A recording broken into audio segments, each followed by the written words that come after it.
Hello, Flosstube. It's my September video. Just a second, we gotta stop the bounce here. Okay, my husband started the video for me, so because had to back the camera up a little bit so that you can see what's going on down here. Because today we're going to talk about how to prep a canvas for a start. I'm doing some counted canvas pieces this month. This is my September video, but it's October 16th. And yeah, been a little busy the last couple months. I think July was the last time we talked, except for I also did a video from one of my travels. I did not video anything in Stitcher's Paradise in Vegas, but we'll talk about what I bought there. Work keeps me pretty busy. I travel at least 2 to 3 weeks a month. And I'm not traveling in October or November though, because I'm having surgery tomorrow. And we'll talk about that later. Anyway, coming to you live from Salt Lake. I'm not planning on editing this video. And what you see is what you get. So one time through and that's it. So how to tape a canvas, well, how to prep a canvas for start. Because I'm having surgery, I figured that canvas has large holes. I can handle working on it while I'm under the weather. The project I'm working on, going to start, is the American Needlepoint Guild's Florentine Heart. So that's their cover picture. It's designed to pick your own colors. So, oh, I've mixed colors again. Hold on a second, let me separate these.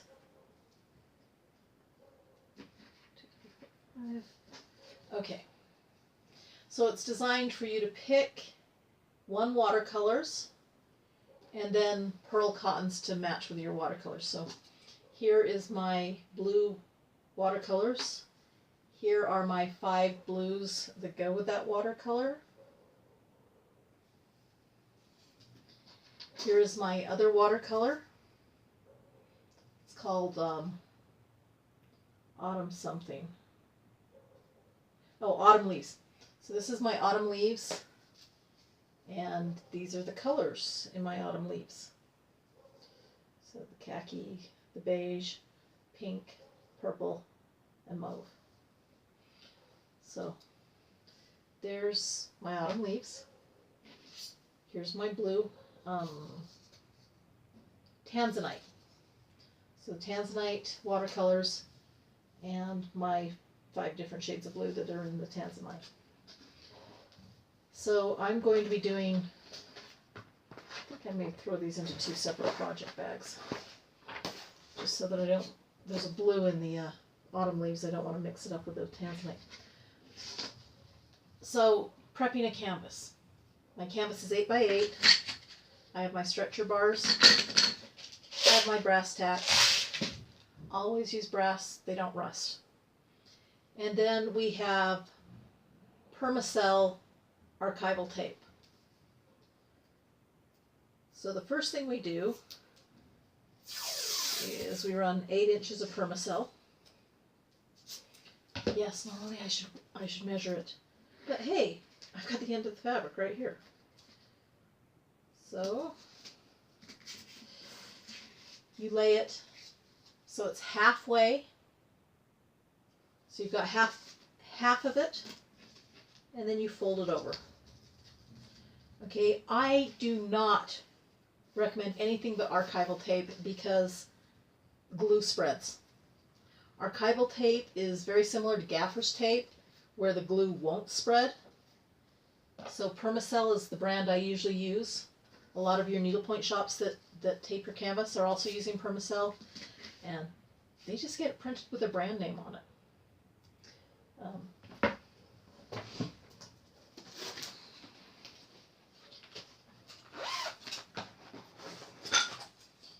See, Old Town Needlework.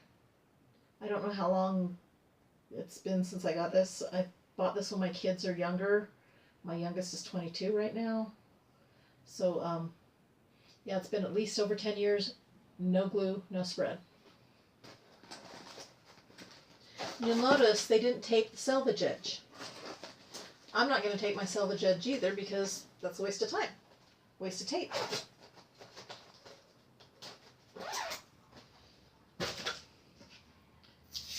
But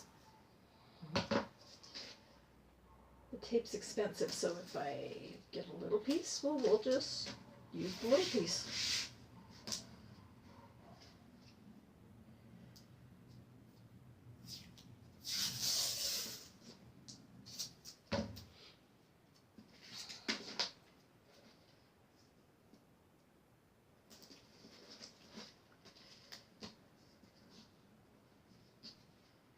Okay, not too thrilled with the way that one didn't quite lay it so that it folded over half and half.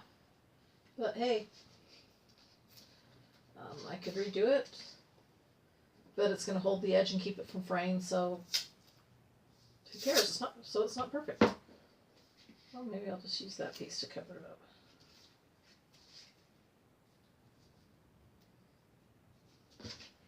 I have to admit this roll of tape is several years old, so that's why I'm having a little bit of trouble getting it to unroll.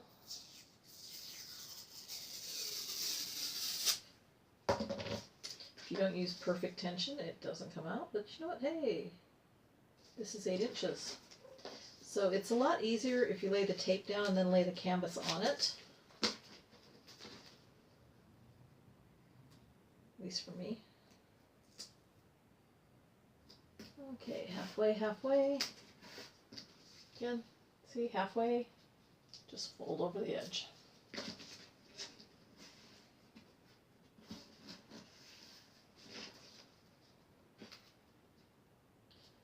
And tear my ends.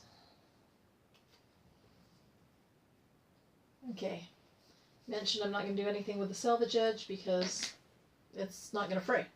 It's the selvage edge. So stretcher bars. I have 8 by 8 inch stretcher bars. And try and match the holes up so that they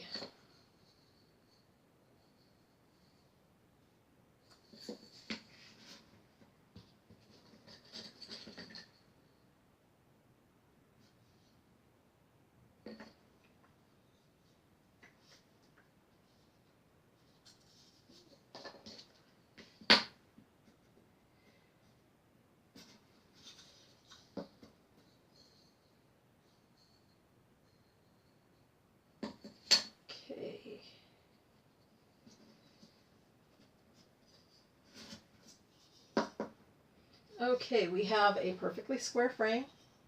All the holes are on this side. So I'm going to lay my canvas on the top. You'll see none of the edges overlap. 8 inches by 8 inches was what my piece is cut. So now I'm going to start in the center of each square. I'm going to go 2 opposite corners, and then I'm going to go opposite corners this way so that I get a perfectly tensioned canvas.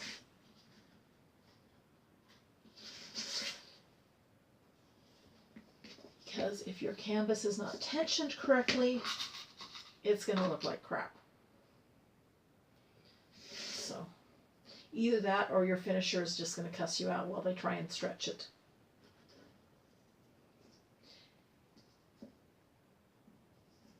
And I actually left a needlepoint group on Facebook because some lady's like, I don't care, there shouldn't be rules to needlepoint. And I'm like, yeah, there are. There have been for thousands of years. Back when it was an actual guild and skill, and you used to get paid for it, and women weren't allowed to do it because it was a man's job.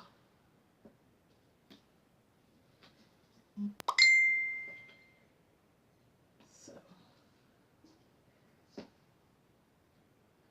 Messenger.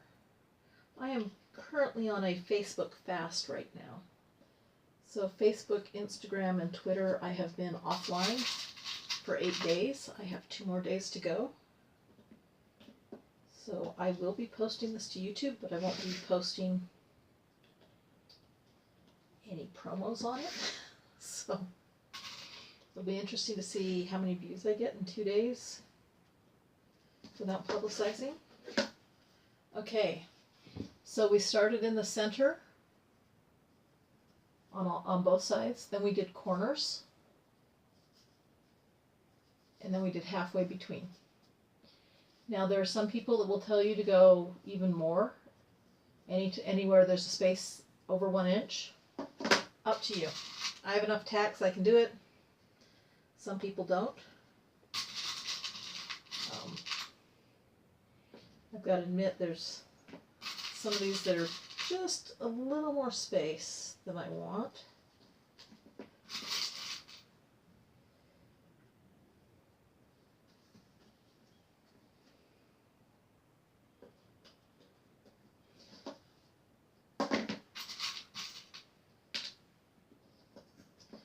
Okay, now my canvas is ready to work on.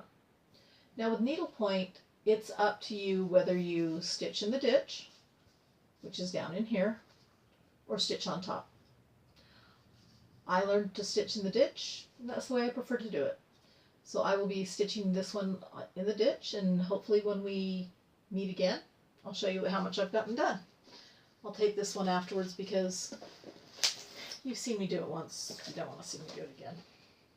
So what has happened in the time since we last filmed? So I picked up 2 ornaments from Nimble Needle. Nimble Needle is in Atlanta, and they did my finishing. So this is a Jody ornament, a Jody canvas I stitched. I paid extra for them to put my initials on.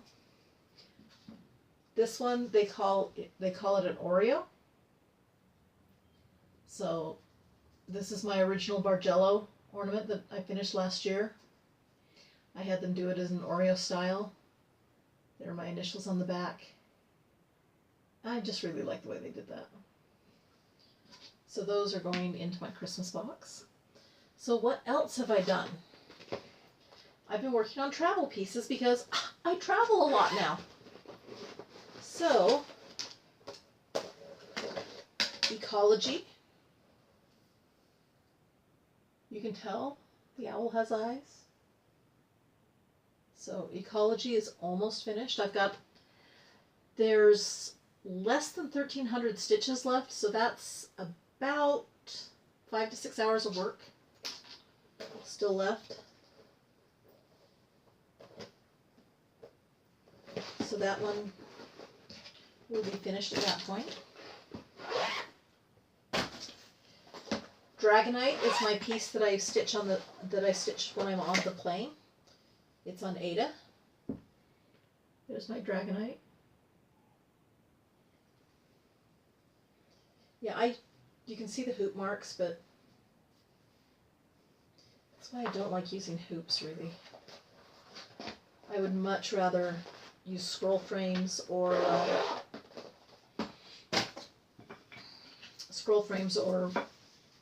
frames like you just saw me do for the needlepoint piece. So here's Tiger Lily in its nice little travel case.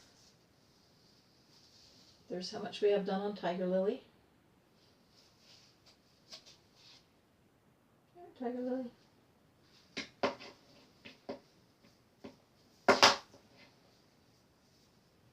So her bodice is done, now working on her skirt.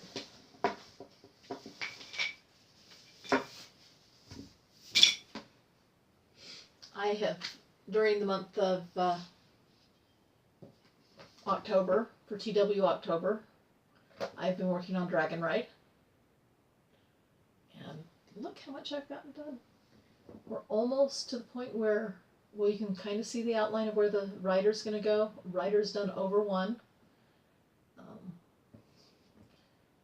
Almost to the point where we're done with the wings, except for the back stitching and starting on the upper body.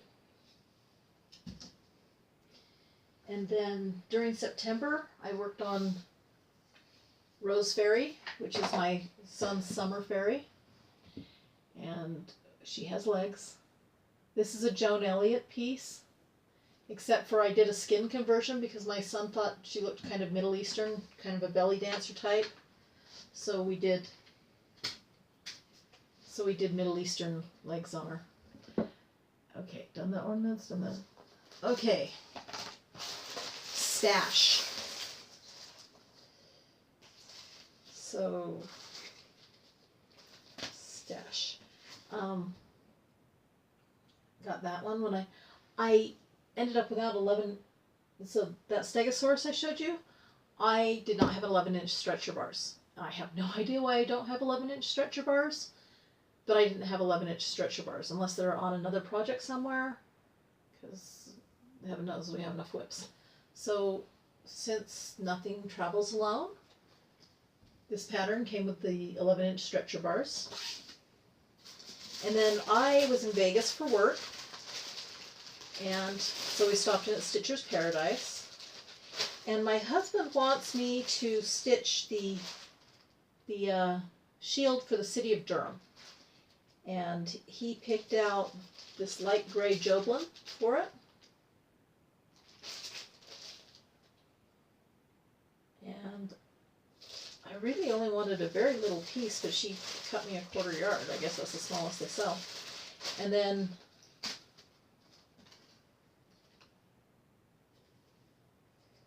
here are the silks, the white, the red, and the black of Durham. So my husband is going to graph out the pattern for that, and he will give that to me when he's finished. He says he's going to do that while I'm down for surgery. So, then the other thing I did when I was in Stitcher's Paradise is I bought some very pretty blue silks. I wanted some silks that reminded me of the sea. So there's a light, medium, and dark. And I bought a Stitcher's Paradise needle minder. And then I kind of went a little crazy. I got Jasmine. And I don't know if I own this or not. I'm pretty sure I don't. But anyway, I now have Jasmine.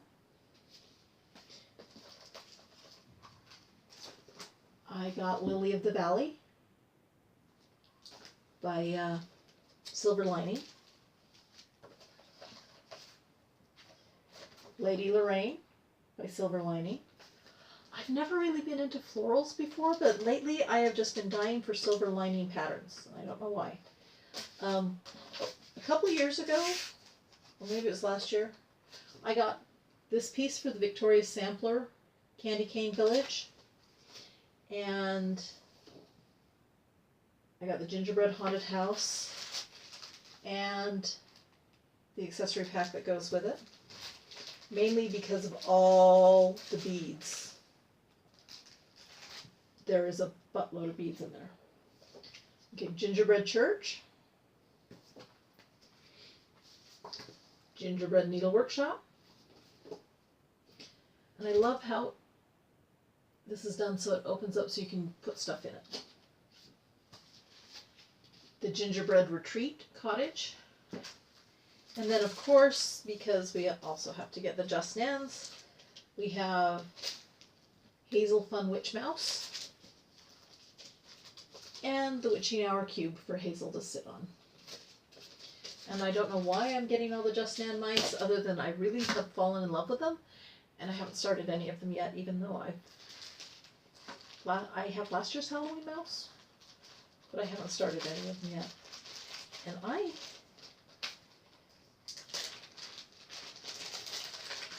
I'm looking at that button and thinking that is going to be easy to break, so I've got to put these away very carefully and keep them from breaking.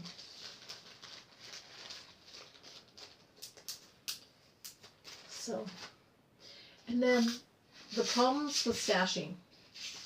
I was cleaning my stash room I found this packet. I have no idea what these go to. Normally I label things when I buy them or kit them up together. I just found those floating around. I have no idea where they go. So there's that. Okay, so we've done haul, we've done stash, we've shown off the ornaments, we've shown off progress, we've talked about how to prep a needlework piece. So what have I done since the last time we talked? So my husband and I drove Highway 50, which is the loneliest road in America, and we got the passport and got a t-shirt at the end of the passports. You have to stop in certain towns along Highway 50 and get your passport stamped, and then the state of Nevada sends you a certificate signed by the governor, which is actually kind of cool. And you get the shirt and the pin. That was kind of nice. So so we drove Highway 50, and then we were going to go up to the Redwoods. But there was a problem. There was this thing called the Mendocino Complex Fire. So they kept routing us south and routing us south and routing us south. And pretty soon we were closer to Sequoia National Forest than the Redwood National Forest. So we just went to Sequoia National Forest. And then we thought, we still have 5 days of vacation left. What are we going to do now? And we started looking at the map and thought, we're only a day away from Disneyland. And you can actually book a Disneyland vacation a day in advance. So we spent 3 days in Disneyland and had a great time there. And then, of course, got home, been traveling for work. I was in Vegas for our innovation conference, which is why I got to visit Stitcher's Paradise. And between California and Vegas, some things happened which sent me to my doctor, and I have a tumor. So far it's tested benign in the biopsy, but it's growing faster than my doctor is comfortable with. So that's why I'm going in for surgery tomorrow to have the tumor removed. So we'll see things on the other side. I'll post in the end of October and let everybody know how I'm feeling and doing. And that's why I'm stitching big things on canvas post-surgery, is because I figure it's harder to mess up canvas than linen, because big holes are easier to see. So I may work on my Dragonite too, because if I can stitch on him on a plane, I can probably stitch on him under medication too. But that's pretty much what's going on. The kids are back in school, which means that we've only got one still living at home now, and we never see him anymore. He's doing the Entertainment Arts Engineering Master's Program. So he lives in the grad lab. He comes home occasionally to pick up food, but other than that, we hardly ever see him. So it's kind of nice having the house to just my husband and myself. So anyway, I can't stand that I'm saying I just went through a storytelling class at work on how to put together stories and speak clearly and not put in filler words. And here I am saying and all the time. Obviously, I needed to polish this a little bit more before we did a live feed. But I'll see you at the end of October and tell you how everything went and show you what I stitched on while medicated. So anyway, just remember, patterns are what the designer's idea is. It's up to you to make it your own. And it'll be interesting to see what happens to patterns while I'm medicated. So enjoy, have fun, and I'm gonna have to lean forward to stop this video, which doesn't get edited out because I'm doing it live. So have fun, folks.